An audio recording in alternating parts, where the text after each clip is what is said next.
This video introduces Canon, the card game. I know what you're thinking. The formation of the canon, whether in religious history or in the history of your favorite franchise like Star Wars, Star Trek, or Doctor Who, was complicated, and so surely this game must be too.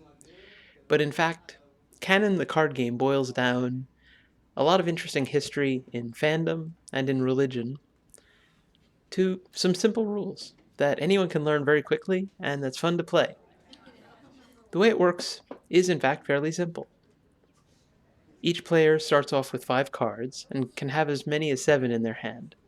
There's a draw deck, and in the center of the playing area, there are 7 slots, imaginary slots, into which players can place cards and stack up matching cards, and from which players can remove cards, and anyone can put their cards removed there. And that's the central canon. That's the canon that you're all working together to agree on and fighting over when necessary. And then in front of each player, there are another 7 imaginary slots where you can put up to 7 cards of your own and form your own canon. And what you're trying to do as you play is to get the central canon and your own canon to match up as closely as possible. And the way you score is, at the end of the game, you multiply however many cards in your canon in front of you match however many cards there are in the middle of the same kind. So if there are 2 in the middle of a particular kind, Gospel of John or Gospel of Thomas, original series, prequels, sequels, depending on what deck you're playing with and whether it's fandom themed or Bible or New Testament themed or something like that. If there's 2 in the middle and 2 in your canon, then that's 4 points to you. If you have 3 of something that ends up not being in the middle canon, then that's 3 points off at the end. It's simple. You've already learned how to play it. And it's a lot of fun. And there's strategy involved as you have to figure out how much do you collaborate with others and how much do you compete with them. Because if you see other players stacking up cards in front of them of a particular kind, and there's only one of that in the middle, then you can take that one out. Just as sometimes has happened in the history of religion and of franchises and fandoms.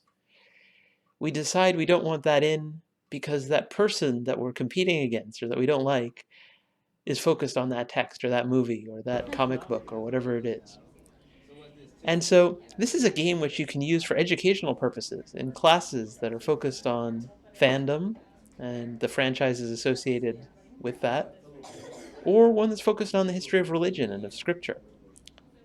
But essentially it's a matching game, and it's a fairly simple one, and it's a very original one. It's not just like any of the other games that are out there, and the rules are simple, and you can play it fairly quickly, and you can make the game take longer or be shorter depending on how many cards you start with. There will be expansion decks. Each deck allows you to play with that deck. You don't need any other deck to play.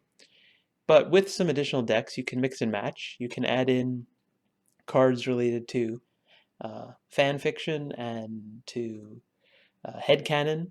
You can add in cards related to textual criticism or the Nag Hammadi texts or Gnostic Gospels, and liven up play or change play, make it more interesting, make it more diverse, change the number of different kinds of cards so that they're randomized.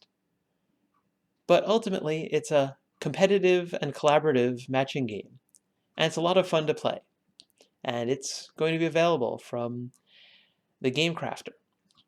I hope you enjoy playing it as much as I've enjoyed designing it and playing it with friends and family, and then watching others play it and getting excited about just how much fun I see people having as they learn the simple game, play it, and sometimes learn something, but always have fun.